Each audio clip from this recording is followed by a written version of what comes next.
The story will be told from the perspective of the main female character. When my parents landed in Europe, the first thing waiting for them wasn't a porter offering to carry their luggage or a glass of champagne at check-in. It was a woman behind the front desk calmly shaking her head. She told them their luxury reservation simply wasn't in the system.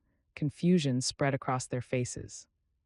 Their voices rose quickly, and people sitting around that elegant lobby turned to stare, but the real shock for them didn't begin there. It actually started earlier that morning when I pulled my car into their driveway. I had a 7-day itinerary sitting on the seat next to me, printed and organized. I had spent 24 months picking up extra shifts and saving every spare dollar for that trip. What I didn't know was that I was about to walk into a decision they had already made without me. A decision that replaced me, a decision that changed everything. For a long time, I convinced myself my family wasn't truly broken. I told myself we were just slightly uneven, like a scale tilted to one side but still fixable if someone adjusted it. Most of my life, I simply endured that weight quietly. I pretended it didn't bother me. We grew up in a quiet neighborhood on the west side of town. From the outside, everything looked perfectly normal. The lawn was always trimmed neatly, and the neighbors waved when they passed by. Mom liked placing flowers in the kitchen window. Dad usually sat beside her with the morning newspaper spread open. And somewhere behind them, always behind them, was me. I was the one doing the small, invisible jobs that kept everything working. When they forgot to pay bills, I handled them. When Dad didn't want to drive to the doctor, I took them myself. Whenever my sister made another mess of her life, I stepped in to clean it up. She lost jobs regularly. She lost friends just as quickly, and somehow her rent was always late. It didn't matter if I had barely slept the night before or if I was exhausted from my own job. I was the dependable one. The responsible one, the person they relied on because I never made a scene about it. Complaining, I had learned early, never changed anything. Mom always said she favored my sister because she was fragile. That was the explanation she repeated whenever someone questioned it. For a long time, I believed that story. Eventually, I realized the truth was different. My sister wasn't fragile. She just needed people who would let her do whatever she wanted without consequences, and my parents were very good at that. Still, I kept trying. Every birthday and every holiday, I looked for ways to prove I was more than the quiet person standing in the background. The idea for the Europe trip came from a moment of hope. Looking back, it was a hope I probably shouldn't have trusted. For 24 months, I worked overtime shifts and gave up most of my weekends. I brought cheap lunches from home and tracked every expense in a spreadsheet until the numbers finally showed I had enough saved. I chose 3 cities my parents had always dreamed about visiting. I booked hotels with beautiful views and reserved tour that required signing up months in advance. I imagined a week where we might actually feel like a real family. By June, I knew every detail printed on those papers. The entire itinerary sat inside a neat folder in my bag. The night before the trip, my suitcase was already waiting beside the door. I had rolled my clothes tightly and tucked a guidebook into the outer pocket. I checked my alarms 3 separate times before going to sleep. This trip wasn't only a vacation. It was my attempt to repair something that had been cracked for years. It was a bridge I was trying to build over a gap that kept widening. That morning, I told myself things would finally be different. Maybe this time I would actually be included in the we my parents used when they talked about family plans. But when I turned into their driveway, the sun was barely rising and my suitcase sat in the trunk behind me. I had no idea that the trip no longer belonged to me. Everyone inside that house already knew it, everyone except me. The moment I parked beside the mailbox, something felt wrong. The house looked strangely active. The curtains were open and shadows moved around inside. It felt like too much energy for such a quiet morning. I grabbed my bag and walked up the pathway, rehearsing the cheerful hello I planned to say, but before I could knock, the front door swung open. My sister stepped outside first. She wasn't dressed like someone who was just getting dropped off at the airport. She looked exactly like someone about to board a plane. Her hair was styled, her suitcase sat next to her feet, and she held a passport in her hand. She didn't look surprised to see me. She looked prepared. I stopped halfway up the steps.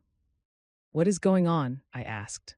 Mom appeared right behind her with the same smile she always used when she had already made up her mind and expected me to accept it. Oh, good, you're here right on time, Mom said brightly. I glanced at my sister again. She was smirking slightly. Her luggage was packed perfectly. A tight feeling spread through my chest. Why does she have luggage? I asked. Mom clasped her hands together like she was discussing a small inconvenience. We decided to take your sister instead of you, Mom said. For a moment, the sentence didn't even make sense. The words just floated in the air like they belonged somewhere else. What? I said. She's been under a lot of stress lately, Mom explained softly, using a gentle tone she had never once used for me. Your sister really needed a break, so we thought it would be better if she came with us. The words landed harder than I expected, but it wasn't just the words, it was the smile that followed them. That slight curve in the corner of her mouth, the smile of someone who believed I should be grateful for the decision. Behind her, Dad appeared in the doorway. He didn't even meet my eyes. It just seemed like the right thing to do, he muttered. My sister lifted the handle of her suitcase. Her voice carried the sound of a fake apology. I mean, I didn't even ask, she said. They insisted. They said I deserved it after everything I've been dealing with. Everything she had been dealing with, an unfinished job application. The rent payment I had covered for her last month, a fight with a friend because she forgot to show up. I swallowed hard and tasted bitterness. Instead of me, I repeated quietly. Mom nodded.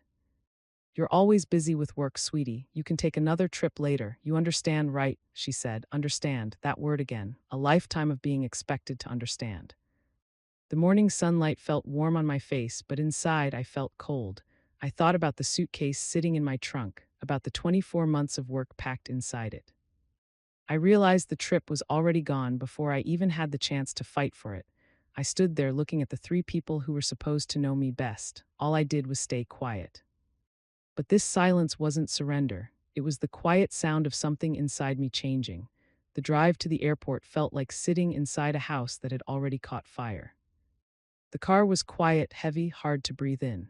I kept my eyes focused on the road while my hands stayed steady on the wheel, even though everything inside me felt like it was shaking. My sister sat in the back seat scrolling through her phone. She hummed casually as if she were heading off to a spa weekend she had actually earned. Mom spoke first. Her voice sounded cheerful and optimistic, as if nothing had happened. We'll start with the river cruise, Mom said, then maybe some shopping. We'll see how your sister feels. Everything was about how my sister felt. The entire trip, the 24 months of overtime, the canceled plans, the cheap microwave dinners, was now being shaped around her comfort. Dad cleared his throat quietly. Thank you for driving us, he said. It really means a lot. No, it didn't. If it truly meant something, they wouldn't have replaced me. But I stayed silent. After a while, my sister leaned forward and tapped the back of my seat. Make sure you drop us at the departure's entrance, she said sharply. The one closest to our airline. I don't want to drag my luggage too far. Her luggage, the luggage that should have been mine.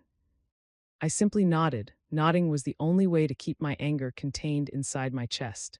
When we reached the drop-off lane, I shifted the car into park and stepped out to help unload their bags. My body moved automatically. I lifted suitcases that no longer felt connected to family. They felt like the weight I had been carrying my entire life. Mom leaned in and kissed my cheek. You're such a good daughter. This really helps us, she said warmly. I stepped back. Yeah, I replied quietly. I know, my sister flashed me a wide smile. You really are the best. Seriously, she said, and that was it. The final breaking point wasn't the betrayal itself. It was how effortless it seemed for them. They were completely comfortable cutting me out of the picture. They simply walked past me and headed toward the terminal. None of them looked back even once. I sat in my car for a long time after they disappeared. I watched the sliding glass doors close behind them. I watched the airport swallow the three people I had spent my entire life trying to belong with. I waited until they were gone. Until the drop-off lane was empty and my breathing slowed again. Then I drove home. The house was still dark when I walked inside. The suitcase I packed the night before was still sitting beside the door. It looked like proof of a lie I had told myself. I had believed that maybe this time they would finally choose me. I walked past the bag and sat down at the kitchen table. Then I opened my laptop. Every confirmation email I had saved was still sitting in my inbox. Flights, hotels, tour, upgrades. Every single reservation carried my name. It was my money, my work, my planning. They may have replaced me on the trip, but they couldn't replace the person who owned the bookings. For the first time in my life, I didn't clean up their mistake. Instead, I reclaimed what belonged to me, one click at a time. Cancel, cancel, cancel. When the last reservation vanished from the screen, a strange calm settled over me. It wasn't happiness. It wasn't revenge. It was clarity. They would understand everything when their plane touched down in Europe. I was finally done being their backup plan. I didn't expect the first message to come so fast. I thought they would at least get to the hotel before they realized what I had done, but barely an hour after their flight landed, my phone lit up. First, it was a text from Mom, then a call from my sister, then another from Dad. A storm of notifications hit my phone. It was so constant that the screen froze twice. I didn't answer. I made some tea and opened a window. I let the summer air hit my shoulders while my phone vibrated like it was having a panic attack on the table. Only when the buzzing finally slowed down did I check the screen. There were 14 missed calls, 7 texts, and 3 voicemails. I opened the messages first. Something is wrong. The hotel says the reservation isn't there. Fix it, Mom wrote. Maybe there is a mistake. Call when you see this, Dad wrote. This isn't funny. We are stuck at the counter, my sister wrote. Mom sent another one. It was shorter this time. Fix it now. My lips curled into a small smile. It wasn't because I was being mean. I just felt a level of peace I had forgotten was possible. They weren't used to feeling the consequences of their actions. They were used to me absorbing everything for them. I set the phone down again. I let the silence last until late afternoon. By the time I finally listened to the voicemails, their voices had changed. The first one was from Mom. She sounded frantic. Riley, they said the reservation was canceled. Everything, the tour too. They said the owner of the account did it. You booked everything. What did you do? Mom asked in the message. The second voicemail was from my sister. She was furious. You ruined our whole trip. Stop being dramatic and call the hotel back. Tell them it was a mistake. Riley, seriously, grow up, my sister said. The third one was from Dad. He sounded tired. This is getting out of hand. Call us so we can sort this out. Dad said, sort this out. He acted like we were all equally responsible. He acted like we had all made the same choice. I didn't respond to any of them. That evening, I ordered some takeout food. I curled up on the couch and let their panic roll off me like water. It wasn't about being mean or seeking revenge. It was just about balance. For the first time in my life, the scale wasn't leaning entirely against me. The next morning, more messages came. This time, they sent photos. One picture showed Mom and Dad standing outside the hotel. Their luggage was piled up at their feet on the sidewalk. Another photo showed my sister sitting on an uncomfortable wooden bench. She was glaring at the camera. There was even a picture of the person at the front desk. They were pointing at a computer screen to confirm there was no reservation, no upgrades, no tour, nothing. Their messages all said the same thing. Fix it. I didn't fix it. Eventually, they found a room at a cheap budget hotel. It was far from the center of the city. It was tiny and dim. It was the total opposite of the nice places I had booked. They sent more photos of the small room and more complaints. They tried to make me feel guilty. By the third day, the way they talked to me changed. They weren't acting like they were better than me anymore. They sounded desperate and fake humble. Please call. We are struggling here. We need your help, one message said. I still didn't answer. For once, I wasn't the person who was going to solve their problems. When they finally came home, they didn't look like people who had been on a glamorous vacation. They looked defeated. They were exhausted and messy. I was already sitting on their porch when the taxi dropped them off at the curb. I wasn't hiding or trying to avoid them. I was just waiting. Even from the street, I could see they were a mess. Their clothes were wrinkled. Their hair was frizzy because of the humidity. They had dark rings under their eyes from all the stress. My sister saw me first. Oh, great, my sister muttered. She dragged her suitcase toward the steps. Here we go. Mom followed her. She had her chin up in that stubborn way she gets when she is both embarrassed and angry. You owe us an explanation, Mom snapped. I didn't move from my spot. What do you want me to explain? I asked. That trip was a disaster, Mom said. We had to stay in a tiny room. The tour company kept saying we weren't on their schedule. Everything was chaos. Dad sighed very loudly. You could have called someone. You could have fixed it, Dad said. I stood up then. I moved slow and steady. Why would I fix a trip I wasn't invited to? I asked. Mom blinked at me. You are being dramatic, Mom said. We thought you would understand. Your sister needed a break. Needed a break from what? I asked. My voice wasn't loud, but it was sharp. From not having a job, from sleeping in every day, from waiting for someone else to fix her life. My sister's face turned red. That is rude, my sister said. What is rude? I asked. I took a step down toward them. What is rude is deciding to take my sister on a trip that I paid for. What is rude is smiling while you cut me out. What is rude is expecting me to pay for your vacation after you replaced me. Mom made a scoffing sound. We didn't replace you. Mom said you did. I said you absolutely did, and you didn't even think twice about it.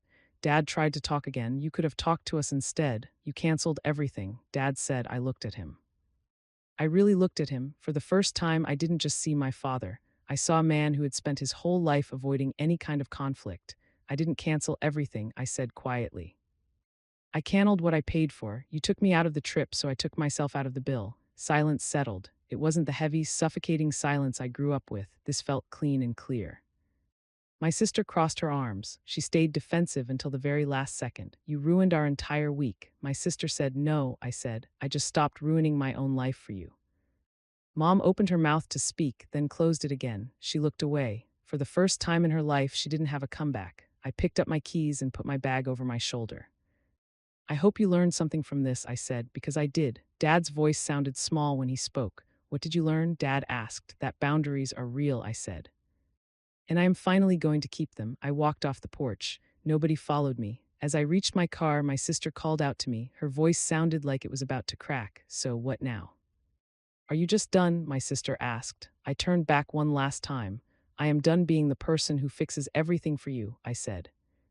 But I am not done being family. Then I got in my car and drove away. I didn't feel like I had won a big fight, and I didn't feel like I was being mean. I just felt free. For many days after that talk, my phone buzzed with messages. I didn't rush to open them. There were short apologies from Dad. There were very sweet and carefully written texts from Mom. My sister sent a single line that just said whatever. None of those messages carried any weight anymore. I only answered them when I felt like it. I never did it because I felt like I had to. With all that noise gone, my home finally felt like it was mine. I cleaned out drawers I had ignored for years. I moved the furniture in my living room and opened curtains that had been shut for way too long. There was a lightness in moving through those rooms. I wasn't carrying their expectations on my shoulders anymore. One evening, I sat at my desk. I pulled up that old spreadsheet I had used to plan the Europe trip. I expected to feel a sting, but I only felt clarity. That money was always meant to be spent on a memory that was worth it, so I booked a trip for just myself to Italy. I went to Rome first, then I went to Florence. There were no compromises and no last-minute changes for anyone else. When I stepped off the plane a few weeks later, a soft warmth wrapped around me. I walked down the streets and didn't have to manage anyone's mood. I ate when I wanted to. I stayed at places as long as I liked.